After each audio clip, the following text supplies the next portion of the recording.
Good morning, everyone, and welcome to today's Daily Word. I know that I am 15 minutes late today.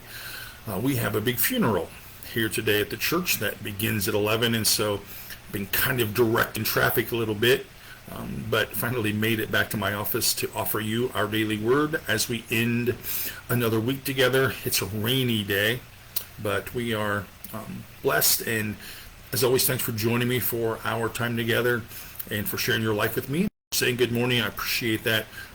If I don't go as long today, it's just because there's so much going on around here today. But I've chosen for Daily Word number 715, I've chosen for our scripture Matthew 20, verses 26 through 28. And we hear these words. Jesus said, "Whoever wishes to be great among you must be your servant, and whoever wishes to be first among you must be your slave. Just as the Son of Man came not to be served, but to serve, and to give his life as a ransom for many." Well, right before these particular verses, the mother of James and John comes to Jesus and asks for a favor. And Jesus said, "Okay, what's the favor?" And she said, "Well, the favor is that my sons, James and John, would sit on your right and on your left when you come into your kingdom." And Jesus says, "Well, you think they're worthy of this?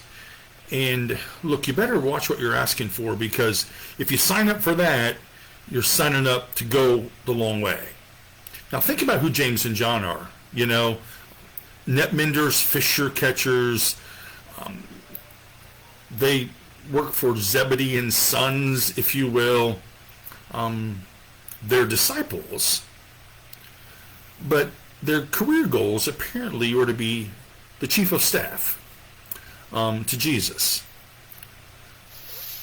The problem with them isn't that James and John were unqualified. It wasn't even as the other disciples groused, because it made the other disciples mad, because they thought it was just power-hungry ambition. James and John, they wanted to be great, all right.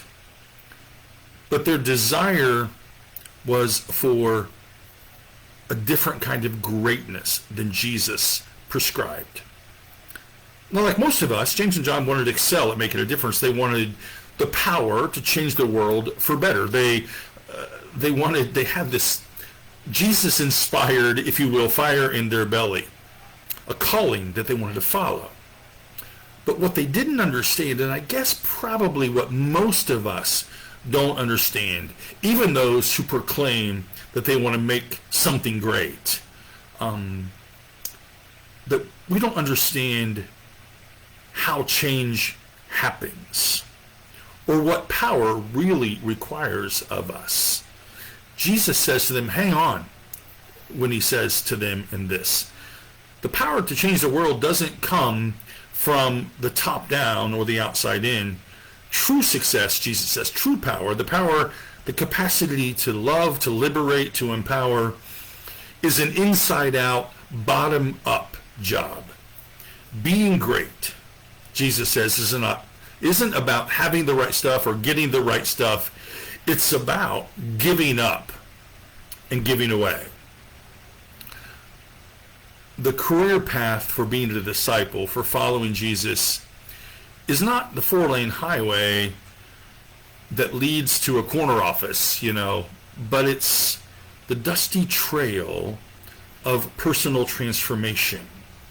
It comes, Jesus says, from the inside out.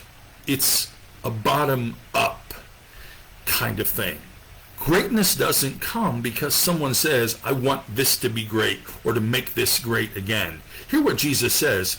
Whoever wishes to be great among you must be your servant, and whoever wishes to be first among you must be your slave.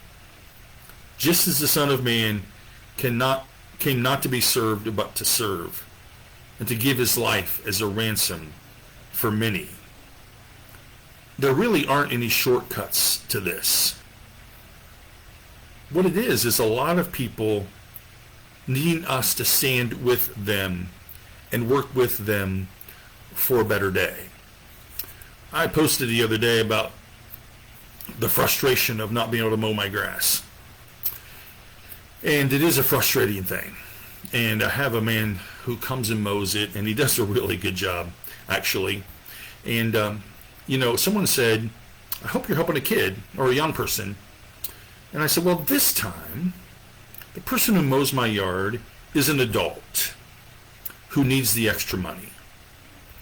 And I said, so the person said back to me, you're always trying to help somebody. And that's the goal. I don't get it right. But it's my hope that I can help somebody. If we want to be great, then we better know what we're in for. And then go for it with all we've got. Because real greatness requires us to be servants. Real greatness requires us from the inside out, from the bottom up, to give away and to give up and to stand shoulder to shoulder with everyone who will stand with us. So, thanks for joining me for this day. Thanks for waiting for me. I apologize for being late again. Like I said, a big funeral today for Janet, saint of the church, and we'll celebrate her life the very best that we know how. So I hope you'll join us Sunday morning at 10:15 for worship, either in person or here on Facebook Live or on the website. We're going to talk about Ephesians chapter 4. We're going to talk about the church and what it means to be the church. So I hope you'll join us. And then, of course, here again on Monday morning at 10 o'clock. So I pray you'll know of God's love that surrounds you. And, of course, as always, know of my love for you. Have a great day.